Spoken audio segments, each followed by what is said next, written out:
Hammoyi bal'isnee balballi torba babaaroo haganaa amaanaa biyyaa fi kolbaa yooyaa haganaa sadan gumii sagal dabgaleen siyaasaa hawaasaa fi amantaa lafa qabachaa jira.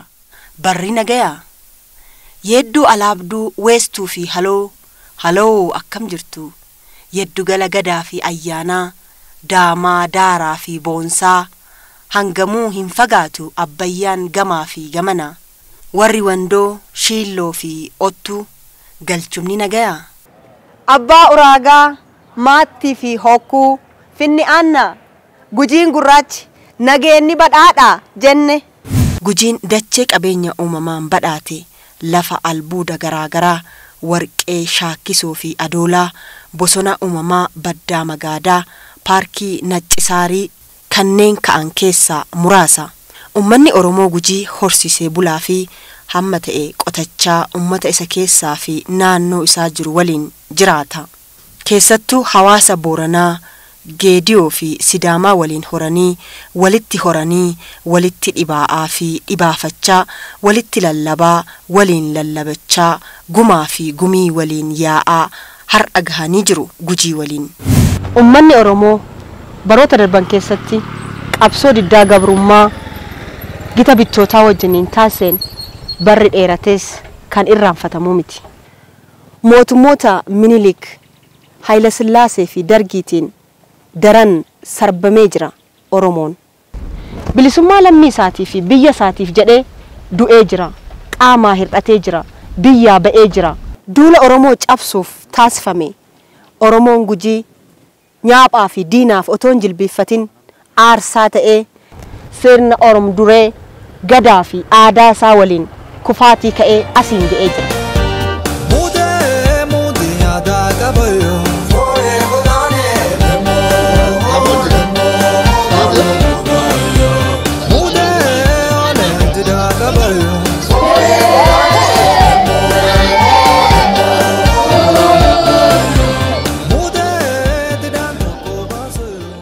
Jaarraa 19ffaa keessa weeraraa naafxanyaa mootummaa isaa babal'ifachuuf jecha xiyyeeffatee itti duulee duulchise keessaa gara Oromiyaa fi sabaaf sablammoota kibbaatti ture.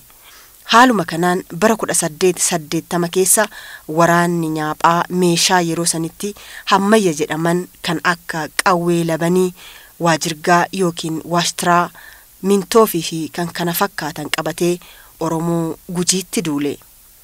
Ummanni Gujii duula kana qolachuuf hidhannaan tolfatee diina isaatiin lole eboo fi gaachana qofa ture. Bara 1880 keessa jalqabe hanga giti bittaa beektaa lafa tana bulchaa ture. Daangaa babal'ifatu irraa jalqabeetiin ummanni Gujii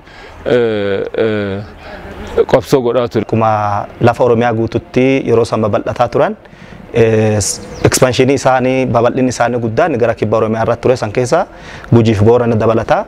Yeroo san wanni godhamaa ture uummati kun uummata gadaan bulaa ture, uummata aadaan bulaa ture. Aadaa kana immoo aadaa jajjabaa waan qabanuuf sirna gadaatii waan bulanuuf sirna kana cabsanii harka isaanii jala bulfachuu fi wanni isaanii godhini hin turre. Karaan isaanii ittiin godhaa turan keessaa tokko aadaa isaanii akka dhiisan, eenyummaa isaanii akka dhiisan, sirna kana jalatti akka bulanu wantoota baay'een godhamaa ture yeroo sanitti. Kana keessa wantoota isaatti fayyadamaa turan keessaa tokko gosaaf gosa walitti buusuu, sabaaf saba walitti buusuu, uummata naannoo lamaa walitti buusuu, obboleeyyan lamaa walitti buusuu, keessattuu fakkeenyaaf Booranaaf Gujii yeroo garagaraatti walitti buusaa turanii. Kana kan walitti buusaa turaniif keessaa tokko yoo warri kun lamaa waliin galin, yoo warri kun lamaa waliin hin jiraatin lafa san qabachuu waan hin dandeenyeef yeroo sanii sababoota kanaan keessattuu Minilik fi Haayila Sillaasee keessatti waraanota gurguddaan achi keessa godhamaa ture. Sirna Haayila Sillaasee irraa kaasee aga sirna Dargeetti hacuucamaa ture, dhiitamaa ture, miidhamaa ture. Kanarraa ka'eeti ka ummati Gujii Oromoo Gujiiti fincile. Nami daanyaa tokkotti wayyaatii isaa gaafa san gizee deemu haadatti hidhanii haada yennaatti hidhanee jedhane rakkoo kanaaf isa bira dhufe yennaa jedhu maan kennitee kaatee isa deentee dhaggitaa jedhan. Sangaa kennee jedha. Sangaa sun kennee dhaqee kaa'ee rakkoo isaa issata. Achirraa immoo gaangee qabatee gizee warri yennaa deemu gaangee isaanii okiyaa namatti itti haama. Qabanee dura deeman. ammallee dhaananii garafanii hidhan.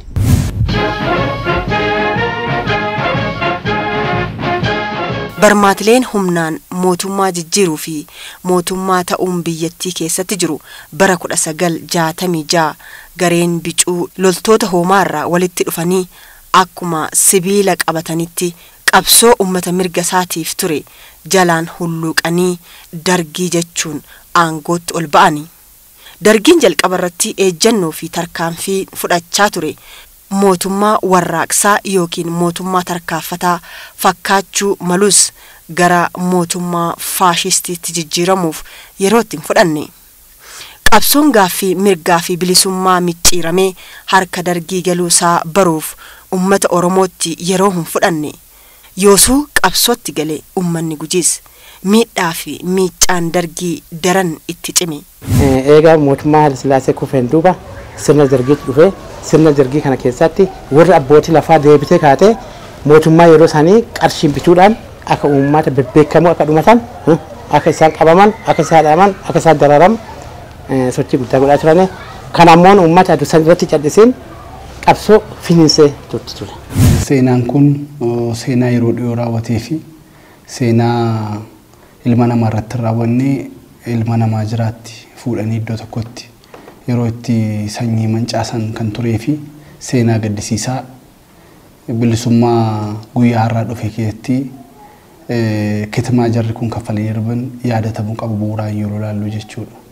Haleellaan Surroo kan raawwatame aanaa Surroo Barguddaatti iddoo Surroo jedhamutti yoo ta'u magaalaa Bulee Horaarraa kiiloomeetira 30 irratti argama. Mulluu yookiin shuummoo okkotee guutuu keessaa dheedhiin baaqelaa yookiin ataraa tokko 2-3 hin dhabamu.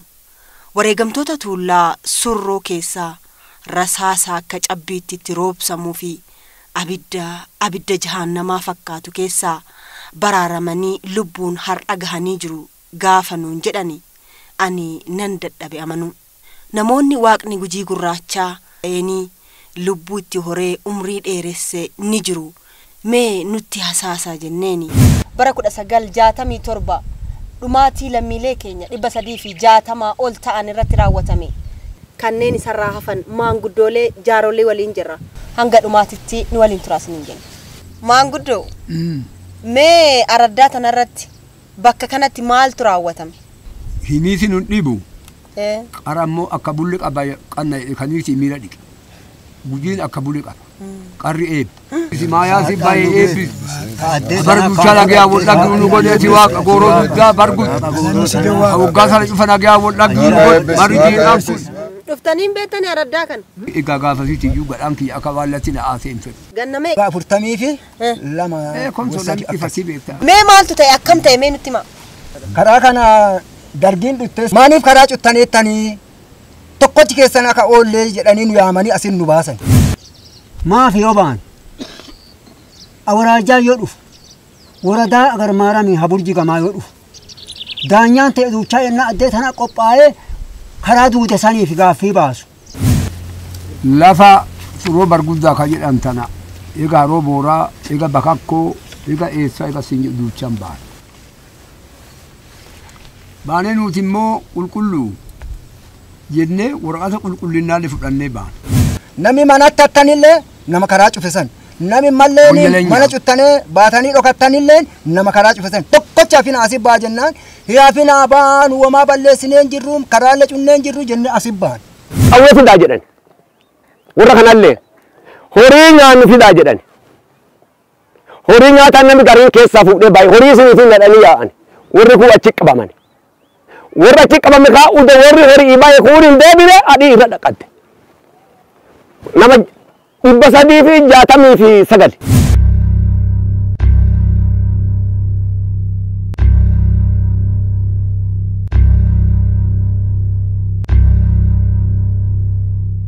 Kolbaan baate asuma dachaatee teette makinni dhufe maani isin gabaree jen nuti gabaree jen gabaree jedhaatuma daala kana yaati akkama kana yaati gabaree jedhaa. Jaarsa tokko duuba hafeera. Jaarsi kun shoroo hexuu jedhama. Haga inni dhufu teeyanii eeguu jiran shoroo hexuu kana fidaa jedhan macarraasha. Amma shoroo hexuu kana fidanii dhufanii jennaan አንድ ሁለት ሶስት እንዳለ ይሰጣል ኢሳው ደቂቃለ ከሰን ገሲ ዲዳት kittaas keessa jiru baasaa jedhanii qawwee fudhate warra kaarraa inni abraajichi kun fudhatee ka'eeti kora baasaa ammas keessaa jedhe oofana qamanatti isaan uyyonnaa jiru oofanee manni addee tana girgiddaan jala jaaramee gubbaa jaaramee jiru mana gammadee duubee jedhanii katamaa keessatti mana asii jaarrataaf kun badhina kana jecha mala manni kun kana asii fidanii mana kana nu naqanee inni ka'ee dhaabate. Mana nudhaan sadaafi nutu mataa kaa azumuus intu mataa. Maanteene nama ka kintaala walirratti feelame namni fulaasan keessa jirra jechuudha. Kunga mana baay'ee mana karaa kan tarane haga gaara gamaa lafa balgudda jedhan sani haga haroomeshoo jedhan haga weelee jedhan haga bakakko jedhan walakkaa tana keessa nama jir sa'a jir mana gubanee midhaan katuulamee gubanee nama fixanee loo fidanii karaa jalaa san nu dhossanii dabarsan. Nuti nama asii jirru kun waan tokko lammalee quban qabnu biyyuma nagaa keessa jirra. Manni kennalleen wanni duudinuu nagaan jirti seena malee nu asuma teenna. Asii boolla qosan gabaadhee boolla qosan. Isii boolla sana maaf kana godhan achi laalla. Odoo nu asuma teennu harkisaa wayii teepha wayii ba'atanii dhufanii balbala dura buusan. Gaggabaasanii ciranii akkan harka hidhanii waan asiidhanii nama lamaan baasan. Akka waltidhaan akkana hidhaan nama lamaa hidhanee baasan. Kun seenee nama lamaan kana walii hidhatee baasan asi dhaabsisan kun balbalti addeessanii mana kana adduma kun koola mukaasan dhaabsisan. Kun akkana qawwee qabatanii dhaabbatan. Gisuma tokko akkana qawwee kan innaa buufatanu kun asidhaa ka duubaa oofu kun harrattuu qabaa gisee tokko gaa innaa godhanu yoon ittee nutti natti qawwee nutti natti akkasuma itti qabanii hargufaa dhaqanii jedhaa dhaqanii deebanii waraanaan keessa deemaa ilaalaa kunillee jira jedhaa waraanaa kunillee hafeera fakkaata jedhaa nama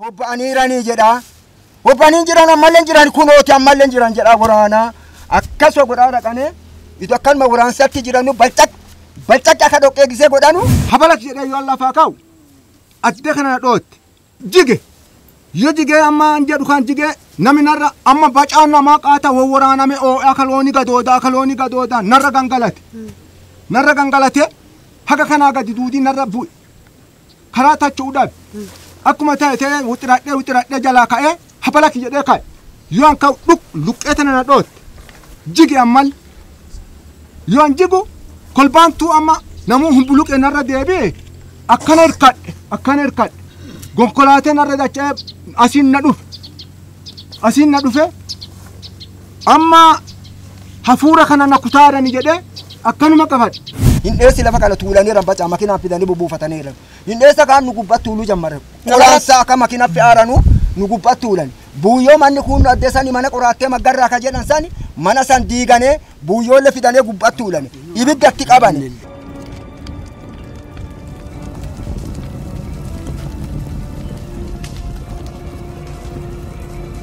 Jennaa ibiddatti qabanoo. Makinni kuulee nami miilaalle duudinuu dhaabate lafa tana ajaanii cincaanii waan reeffi gubate nami cincaa fakkaatti waan kana dheetan fakkaatti achi dhaabatanii yoona reeffa kan keessaa nami tokko walakkaa jira ibiddi kun muddee jennaan utaalee gisee inni ka'u wamaa wanni duri lafa tana guute wanni akka marri kun jiru ka jiru kun wanni tokko illee asin jiru. Akkaan diriirfadheera miila san na gube furmiyaa. Yoon abboo ibiddaan du'a abboo aayaa badde jedhaa habalak jedhee lafaa ka'e yoon lafaa ka'u nami hangafa adaala kana guute adasii ajaa amma hangafa jedhan kaanii qaata makina rarattee baate hay duuduuti jedhaa yoon lafaa ka'u naman dhagge bacaan hangafa yennaa gubbaa yaabee bu'u isin dhoottee lafa buuttu diidi kun duudii reeffa haa lubbuu qabu karaan kun latti duudii eeb kun yoon asii hobba'e. Ayyoona wanni ifi jibbaadhe tiraadhee bahe. Kabaddanii dafaa baddanii nami jirtanu abboo nami jirtanu yoona ibiddi meesin balleessu baddeetti amma asin jirtu wanna nganu leesse badaneeranii jedhe Garii madaa qabanii kunoo kunfaat hammayyoo quxuu jedhama barraaqoo boruu jedhama anaaf kun obboleeyyaa kun hangaficha kiyya kunillee warri kun sadii madaa qabanii nu lamaan kun madaa hin qabnu.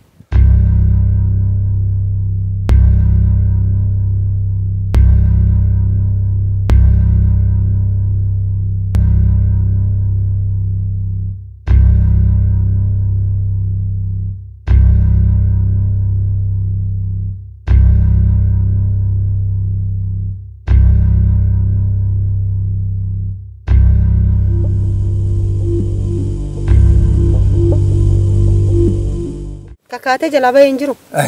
Maanti baasii namni ijoolleen tun lamaan fayyaan baate tunu kun reeffa nama deesan ciisu itti dachaayetti luka lafarraa harkisaa dhufeen baqattan mun kaatan jedhe kan beekeyyuu silaa hobbaati dhaqqabanii dhufanii warri asi gula kan. Guyyoo uttee nama jedhanu akkana utaa taare bakka bahe aari'anii haga danda'anii akka guyyaa guutuu. Dikaa dhaqanii xiyyiitiitti. Innutti megaluu jedhanii inni fa baheen tolu jedhanii aari'aa dhaqanii haga asii aari'anii haga haroo boora lafa jedhamtu kiiloomeetirii meeqallee geetti ka achitti dhaqee yoona baddaa seenee duraa badee bahe.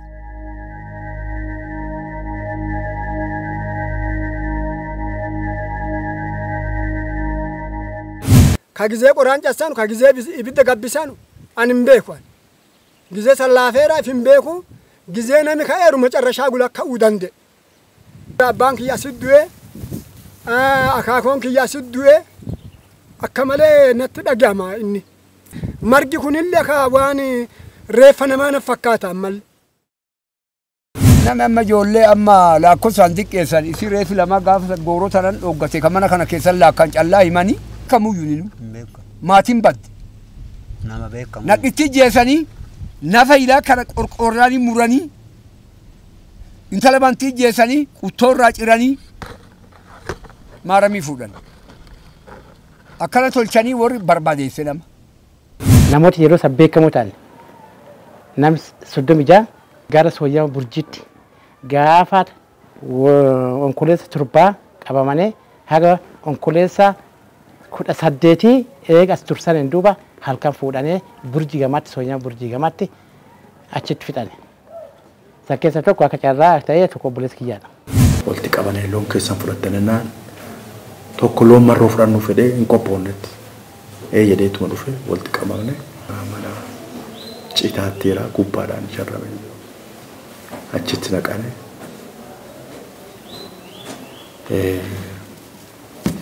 kabana sanirraa alatti humneedhane dhumatan. Nami nama fixeen taakkalee ficcisiise. Finna dergiiti. Nami maan ta'e lafa sana keessa. Akkoon kanaatu kun hojjetana ijjeessan. Akkoo kanaa kun muka kanaan jalatti. Manni isaanii kun muka kanaan jala. Kabbaa isaa hidhata. Daabiyaa kan wayyakki. Akkanaan kun warra akkaan nu godhee nu fixee. Anu beenu ta'a.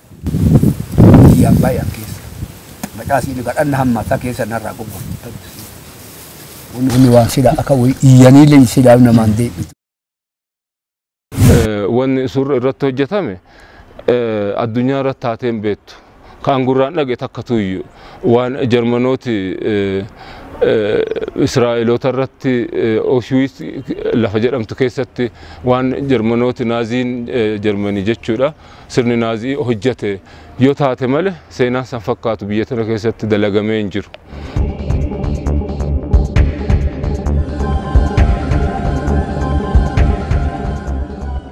Seenaa Haleellaa Surroo gaafachuuf maatii isaanii sababa qabsoo kanaatiin kan dhabanii fi sababa wareegamtoota bakka tokkotti dhuman san ilaalchisuun egaa aanaa dugdaa daawaa magaalaa Fincaatti argamna. Waan san akkamii yaadatte?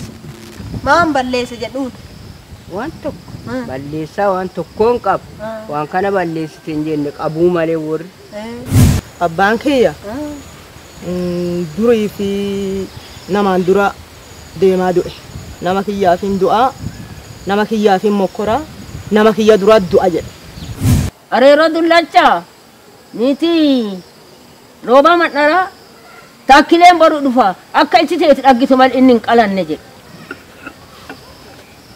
Yoo saatii lukkuu iyyuu fuudhanii surroo nageessan. fidanii dhufanis. Fidanii dhufanis silaa waa takkatu dubbadha jedhe. Taa'u jedhe faxinichi hafidee dhufe. Mukatti hirkas hirkisee labbi tolchee qaci tolchee amma reeffa kaanti jadhee dhayi buqqisi qadaada mataa kanaa jedhe. Qadaada mataa yoo buqqisan adda ka'aneeni isa hawaasaatti geessanii namicha mul'isanii ta'an hin beeku akkana dhaladhee akkana dhaga'e. Sassaabaa bahaa jedhanii sassaabaa bulee horaa dhufanii sassaabaa kan baanee jennaani nama saba walitti dhufu nama sallammoota walitti dhufu isinii beekaa saba Oromoo keessa nama kana fidaa ko'a. Amma sila hidhantan hin galtane amma innaa galtane boruu nama san fidaa ko'a. Nu nama san fiduu dhaddane irmichi abbaa nama fixan irmichi abbaa jedhanii galee adda. Adda galee akkana jedhaniirani an nama fiduun qabu Oromoo keessa nama waan kana hojjetu hin jiru. Addee duudhiin nuti Oromoo keessaa waa akkana kanan qannu amma nuti anin gala jedhee dhufee jiraata amma kun akkana jedhaniirani an amma boruun deema boru adeema akkana dhiisan hin beeku amma innaan dhaquu dhabe irmichi abbayee jaarsaa jaartii fixa addee jaarsaa jaartiin dhumattu ani tokkochi du'eeruun nami hafu wayya jedhee jiraata adeeme. Gaafa mana hidhaa dhaqa. Abbaan kee kamiin dhaabate? Abbaan kiyya namooti leshuunfaa sofaanfaa hidhamanii ennaani ani bakka dhiirtitti hidhantee jaaloliinti hidhanteeti duutetti hin ta'u uumati lafaattan suni galluu hobbaanuu hin beennu uumati lafaattan suni immoo geenne isinii dhaammatuu dhabuu hin beennu hagama wal dhaqqanne kanatti ilmaan lafarra hatte hin dedhina warra duraallee dhaansa dabarsa jiraannu gala duunu jiraannu galata duunu gala dhaansi kenna sowaga ardii lafaatitti akka dhaqqabu ilmi barate muluu akka ittiin dhaqqabaa tabaaru nuu qabadha yoo galle immoo galata yoo galuu dhanne gala ilmaan teenna nuu guddisa jedhaa dhaammataa ka'ee galaa fi galiisa dhaba hin beennodhaa dhaammataa ba'ee. Jaarsi kiyyaa bulchaa biyyaa kolbaa nama dadhabaaneehu nama rakkataaneehu hiyyeessa hiyyeetti taqarqaa yaadataa nama.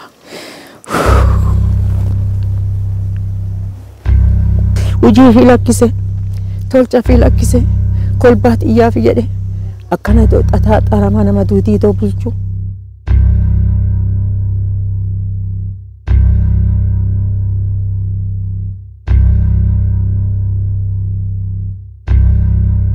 Dhumaatiilee lammiilee kanarratti raawwatame booda sirna dargee fi hacuuccaa ture ofirraa fonqolchuuf gujiin duula cimaa fi qabsoo diddaa sirna sanaa taasisee ture. Yeroo san qabsoo barattoota waliin godhamu keessaa gahee taphataa ture.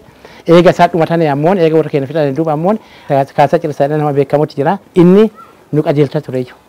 Iyyacha dubartii fakkaatane kaasaa cirsaa fa nami jedhan jira. Daaneel Dukkallee fa nami jedhan jira. Shawwaayye dubartiin jedhan fa jirti. Namooti dhiiraa kun boondii maratane shaashii hidhatane akka karaa kana ol deemanii ka'ane iyyatanii. Boo kaasaa cirsaa jaallee kenna isa dabalatee nama 9 taane inni qamsii uffatee akka dubaraa ta'ee akka kiyya kanammoo akka jaarsaa miti yeroo sanni dargaggoo ijoolleedha.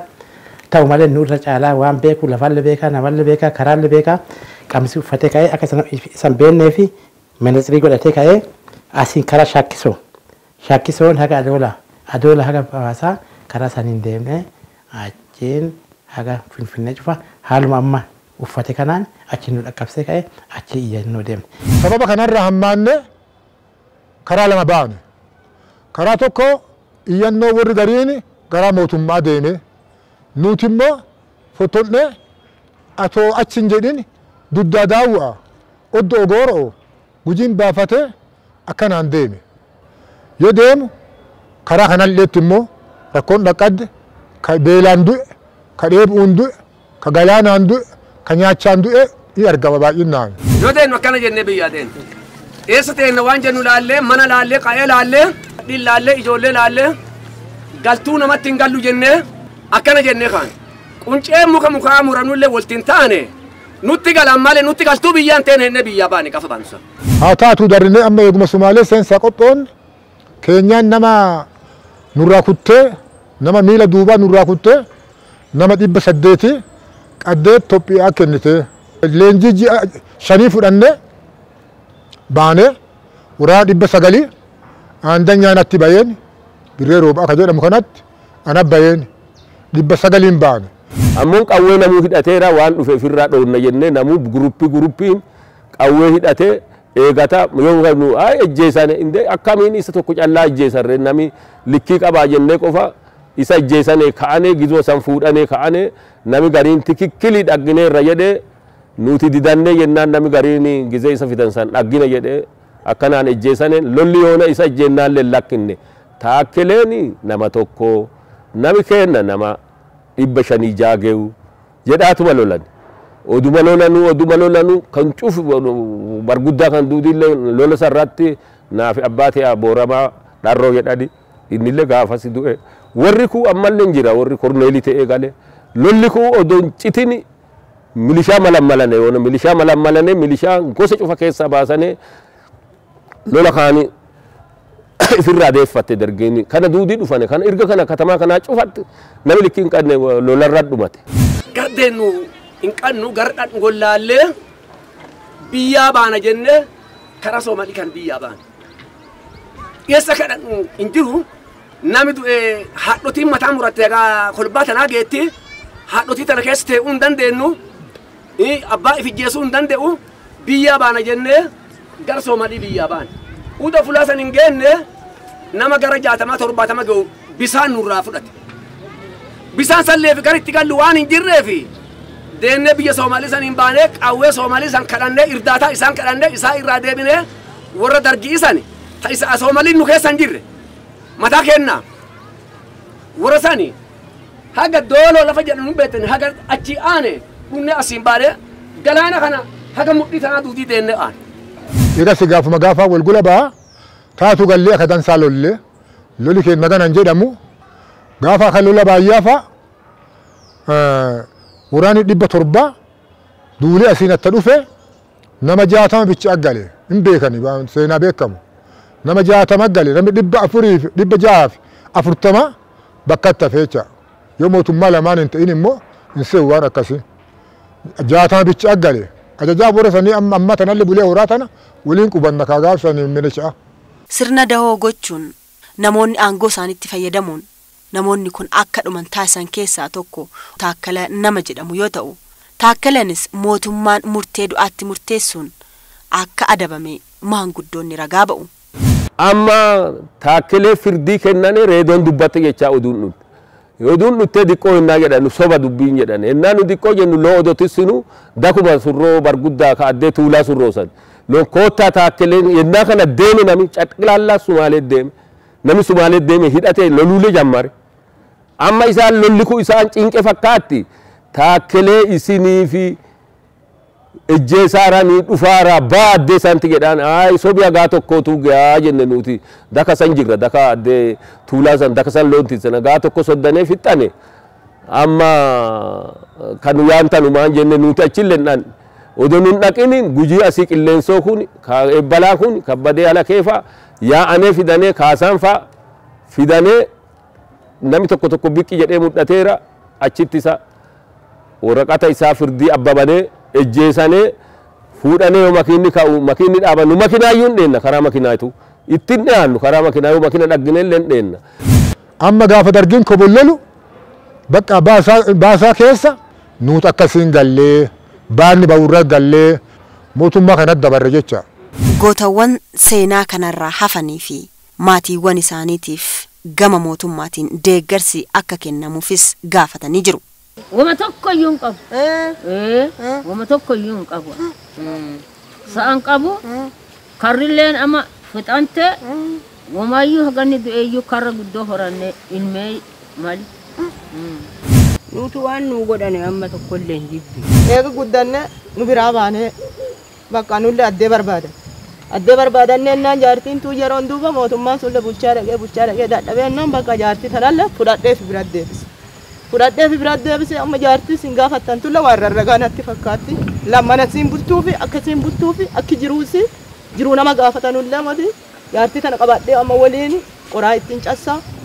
Kuno akki sin naggitan kun bulchaa haraa keessa bulti gaafsan dhiiraan dhooggatanu haraa keessa bulti.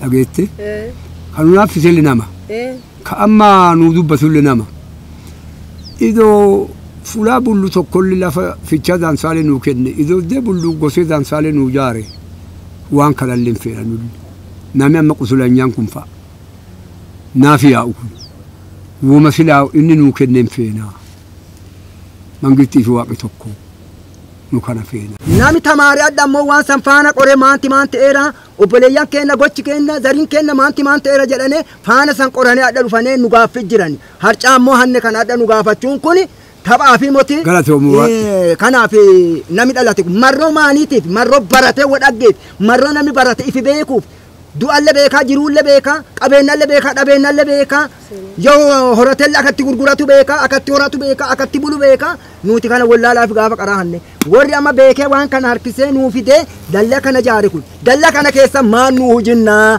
Solati abbaa keenyaa dhagguu hin qabnu siidaan isaa akka jaarame ilaan dhaggine ittiin fayyidoonnee dhalaa fi dhalti keennallee akka dhaxxee dhaggitu feena nuti.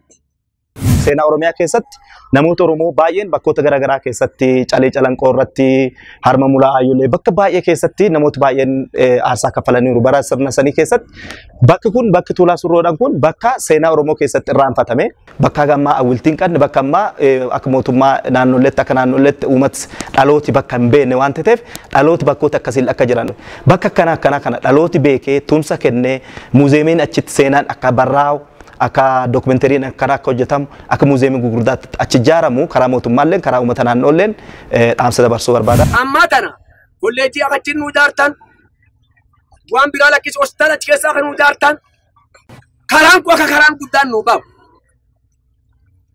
akka alaa dhufanii waan kana akka daa'atan addunyaallee waan kana akka beeku miidhaa gana geessisan. Laf kun horsiisee bulaa uummanni Oromoo Gujii kun aadaa hedduu qaba. Aadaa hedduu qaba. Aadaan naannoo biraallee hatti aadaa asii arganteetti jecha. Meeshaalee aadaa, hambaalee aadaa hedduu jira. Hambaalee aadaa kanaaf iddoo tolu. Galma abbaa gadaa jedhane iddoo seenaa hawwata turizimii wanta itti ta'uu danda'u. Meeshaalee aadaatti dhufuu danda'u. Dhalooti duubaa iddoo irraa baratuu danda'u. Galmi akkasii adoon ijaarame hin barbaanna. Gochi kun gocha dhuunfa namaatiin raawwatame waan taaneef gocha sirni raawwate gocha mootummoonni kanaan qara raawwataa turan. Keessatti gocha hammaataa raawwatame waan ta'eef qaamni dhaloonni haaree dhufuun lakkarraa baratu warri kana argaa turanis kana keessatti keessa hafanis akka isaan arguu danda'an hojii barsiisuu fi beeksisuu hojii siidaa dhaabuu yaadannoo dhaabuutiin wal qabatee hojii hojjetame baay'ee laafaa jechuun hin danda'ama. Uummanni naannoo kanaa deddeebi'es gaaffii kaasaa jira. Mootummaa gaafachaa jira. Hawaasni mataa isaatiif hirmaachuuf tattaaffii gochaa jira. Tattaaffii hawaasaatiif gaaffii hawaasaa sochii mootummaan taasisaa jiru walitti qindeessuudhaaf qophiin siidaa kana dhaabuuf taasifamaa jiru olaanaa jechuun hin danda'ama. Bakki tuni akka bakka hawwaasa aadaa turizimii yookiin bakka seena qabeessa ta'ee nu qofa osoo hin taane sabaa fi uummanni Oromoo hundi bakka kanatti xiyyeeffannaa kennee akka hordofu hojjechaa jirra. Dhaabbata yuunivarsiitii yookiin instituutii yuunivarsiitii Bulee Horaa fi haga humni kana danda'u aanaa Surroo barguddaa akkasuma ammoo aanaalee biraallee deeggarsa bakka kanatti akka raawwatan bakkeewwan seena qabeessa ta'anii siidaan nama sanii bakka kanatti dhaabbatee gara fuulduraatti bakka gugurdaa yookaan seena qabeessa ta'ee akka cimu gama keenyaan hojjetuu jira. Keessattuu dabi uummata Gujii irratti bara kana raawwatame laalaa yookaan gadaannisa hin banne ta'ee mul'atee jira jechuudha. Kanaaf akka waajjiraatti iddoo daangeffame kana keessatti siidaan yaadannoo wareegamtoota gaafsanii akka hojjetamu akka godinaattis gocha kana kan ibsu kitaaba Haleellaa Tuulaa Surroo jedhamu maxxansinee amma eebba jala geennee jirra jechuudha. Wareegamtoota Surroo yaadachuuf wanti yaadame jira. Yaadannoo gootota kana wanti jalqabame jira. Hojii ka'umsa hojii saniitiin naannoon sun gara hektaara 49 fi qabxii 5.3 kabajamee keessattuu dallaa'ii hojjetamee manni gataa'ee xiqqaan tokko hojjetamee haala kanaan jira. Waajjirri biiroon aadaa fi turizimii Oromiyaa dhakaa bu'uuraa ka'uusaan bakka sanatti dhakaan bu'uuraan jira jechuudha. So ammaan booda maal dhabuun yaadatamu siidaan hojjetamuu sarreera kan jedhu uummata bal'inaan marachiisitti hin jirre. Akkamiin hojjennaa akkamiin itti deemna kan jedhu yuunivarsiitii dubbinee yuunivarsiitiin diizaayinii siidaa sanii hojjechiisatti hin jira jechuudha. Yuunivarsiitii Bulee Horaatti gorree tarii seenaa Tuulaa Surrootiin wal qabatee wanti hojjechuuf karoorfattanii maali jennee pirezidaantii yuunivarsiitichaa gaafannee jirra.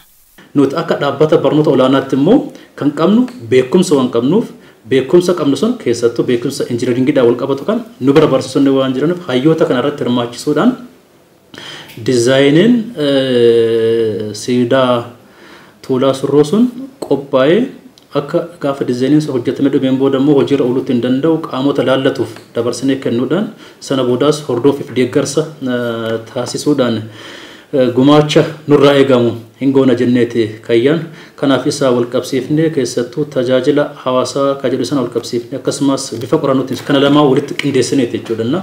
Isaa walitti qindeessinee waan kana hojjechuudhaaf qophiirra jira almost yeroo ammaa koree hundeessinee yeroo lama deemanii ilaalaniiru hanga ta'e hawaasaas mariisisaniiru.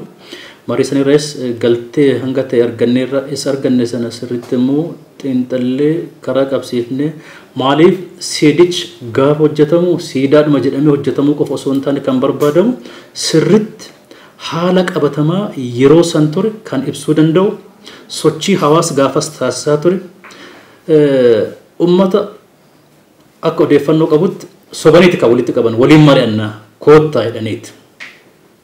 Ummanni sun maaliif amanee dhufee jenne aadaa isaa keessatti waa waliin dubbatan waa waliin jiran waan amanuuf kan dhufe hawaasi sun. Daba kanarratti raawwatame. Dabi kanaa kun daba kana namarra raawwachuu dhaabbachuu qaba. Dhalarratti raawwachuu dhaabbachuu waan qabuuf karratti xiyyeeffannee waan kana saappoorti gochuu nu barbaachisu. Waan jedhamu jenna. Kanaaf xinsaama yeroo sana ture aadaa hawaasa keessa jiru hawaasa akkamii hubachaa jira dhaloonni gara fuuldura akkamitti irraa barachuu qaba. Waan jedha isa wal qabachuu qaba. Kanaaf qorannoowwan adda addaa xiinxalli adda addaa kan dursee gaggeeffamuu qabu. Waan nama keessa jiraasan haala aadaa calaqqisuun haala hawaasummaa isaa calaqqisuun qoratanii isa gabbaasanii dizaayinii sana hojjetanii agarsiisuu waan guddaa waan ta'eef deeggarsa adda addaa aadaa fi hawaasaa keessatti kan nu deeggaraa jiru waan ta'eef diizaayina kana guutummaa guututti hojjechuudhaaf waadaa nu galee hojii isaa deeggarsaan jalqabee jira. Baay'ee galateeffannaa yuunivarsiitii Bulee Horaa kanarraa yoo ka'e diizaayina kana gara mootummaatitti dhiyeessuudhaan mootummaa wajjin taane hawaasallee hirmaachinne hojjetaa mootummaas hoggansas walitti qindeessine siidaan kun ariitiidhaan dhaabbatee hawaas seenaa darbirraa kan inni barachuu danda'u sochii jalqabnee hojjechaa jiru kan ta'uu isaati. Okay, soodduun dhaabachuun bareeda yaadan of hin taate garuu soodduu haaloo dhaadhessaa deemtu osoo hin ta'in soodduu araaraa fi jijjiirama hundi qabeessa fiddu waan akkasirra yoo xiyyeeffatan fakkeenyaaf waan arganii gizee argan cufa dhakaa sanii haaloo yaaduu yookaan garaa dhakaa godhachuu osoo hin ta'in maaniif dhaabbati barnootaa tokko yookaan uummata barnoota kennu tokko achitti otoo ijaarame uummata eefuu bakka uummati yennaa argu garaatti gubatu osoo hin ta'in bakka uummati irraa baratu otoo godhame naannoo sanitti otoo ijaarame. Warra yeroo san qabsoo san keessa jiran warra lubbuu hafan namoota amma rakkoorra jiran kan isaanis addaan baafaatiisatti hin jirra. Akkam goonee kaanee tiriichi isaan goonu kan jiru kan amma haaluma kanaan koree dhaabnee kaane salakti goonee agarratti hojjenna ta'uu isaatii kana yaadni nuti qabna. Iddoon kun iddoo seenaa tokko ta'e iddoo itti ilmaan Oromoo mirga isaaniitiif rakkoo tokko malee abiddatti nam'anii araddaa isaan irratti gubatamanii awwaalcha dhabanii fi itti karaa gaddisiisaa ta'een miidhamanidha. Kana bu'uura godhachuudhaan egaa biiroon aadaa fi turizimii Oromiyaa iddoo seenaawwan akkasii kan itti ilmaan Oromoo aarsaa kaffalanii aarsaa qaqaalii keessattuu kaffalan kana misoomsuudhaaf dhalootatti dabarsuudhaaf hojjechuun barbaachisaa ta'eeti kan argamu kaayyoo isaa keessaa isa tokko jechuudha. Biiroo aadaa fi turizimii godinaa fi qaama mootummaa sadarkaan jiru wajjin walii gallee yoo xinnaate haleellaan tuulaa surroo kun maal akka ta'e gara barreeffamaatti akka inni barraa'uuf hundumtuu hubachuu akka danda'u nuti hawaasni Oromoo bal'aadha. Dhaabbilee mootummaa kan akka yuunivarsiitii iddoo sana jiru Bulee Horaa qabna. Hawaasa bal'aa qabna. Harki mootummaa jira. Hirmaannaa uummataa wajjin walitti simsiifne iddoo kanatti yaadannoo gootota kanaa kan itti dhaloonni irraa baratu kan itti dhaloonni gocha akkasii lammataa deebi'ee akka hin hojjetamnetti ittiin hojjechuu danda'u tokko hojjechuudhaaf karaa biiroo keenyaas karoora hirmaannaa uummataa bara 2011 keessatti galeetti kan karoorfamee jiru jechuudha. Egaa hojiin kun yeroo gabaabaatti akkamitti xumurama kan jedhu karoora kanaan kan deebi'u ta'ee ammatti garuu akka biiroo aadaa fi turizimiitti bara 2011 keessa karoora piroojeektii hirmaannaa uummataa waliigala hojjetamanii sadarkaa Oromiyaatti qabaman keessaatii isa tokkoo fi isa hangafa kana galmaan ga'uuf immoo qaamachi jiru wajjin qaama mootummaa wajjin uummataa wajjin miti mootummaa wajjin yuunivarsiitii iddoo sana jiru wajjin hojjechuudhaaf hanga ta'e qophii guddaa keessa kan jiru jechuudha. Haleellaa Surrootiin wal qabatee yuunivarsiitiin keenya gammaatti yuunivarsiitii dhiyeenyatti hundaa'edha. Qorannoon gadi fageenyaan amma ammaatti hojjetamee hin jiru. Garuu akka instituutii keenyaattis kana booda karoora guddaatti qabna. Seenaan kun gadi fageenyaan akka qoratamu dhalootaaf akka darbu bifa kanaan gadi fageenyaan qorachuudhaaf itti karoorfannee itti deemaa jirra. Bal'inaan gadi fageenyaan kanaan dura qoratamee hin jiru. Uummata Itoophiyaatiifis ta'ee uummata Oromiyaatiif uummata addunyaatiif bifa ifa ta'een wanti hojjetamee qindaa'ee gurmeeffamee qophaa'e kanaan dura hin jiru. Kitaabileen adda addaa barreeffamaniiru. Garuu gadi fageenyaan miidhaan kun amma uummatarra ga'ee jira. Dhaloonni uummanni naannoo sanatti miidhame lubbuu isaanii dhaban gadi fageenyaan qoratamee qindeeffamee dhugaan lafarra jiru sun ba'ee wanti dhugaan haala bal'inaan yookaan gadi fageenyaan qindeeffame hamma ammaatti jiru dhugaa dubbachuuf. Kanaafuu instituushiin keenya dhimma kana riisarcharoota qorannoo adda addaa gaggeessuudhaan seenaa kana uummata addunyaatiif ifa gochuudhaaf akka dhaloonni irraa baratu akka addunyaan irraa baratu tattaaffii guddaa gochaa jirra jechuudha yeroo ammaa kana. Wantoota akkanaa kanaatiif siidaa dhaabuun maaliif barbaachisa? Maal fayyada hawaasa tokko? Inni guddaan maali? Ergaa qaba. Message to generation. Dhaloonni nuun dura ture maal hojjechaa ture? Maal keessa ture? Maal keessa dabarseeti? Hawaasummaadhaan maal keessa dabarse? Gara siyaasaatiin maal dabarsaa ture? Gara dinagdeetiin maal dabarsaa ture?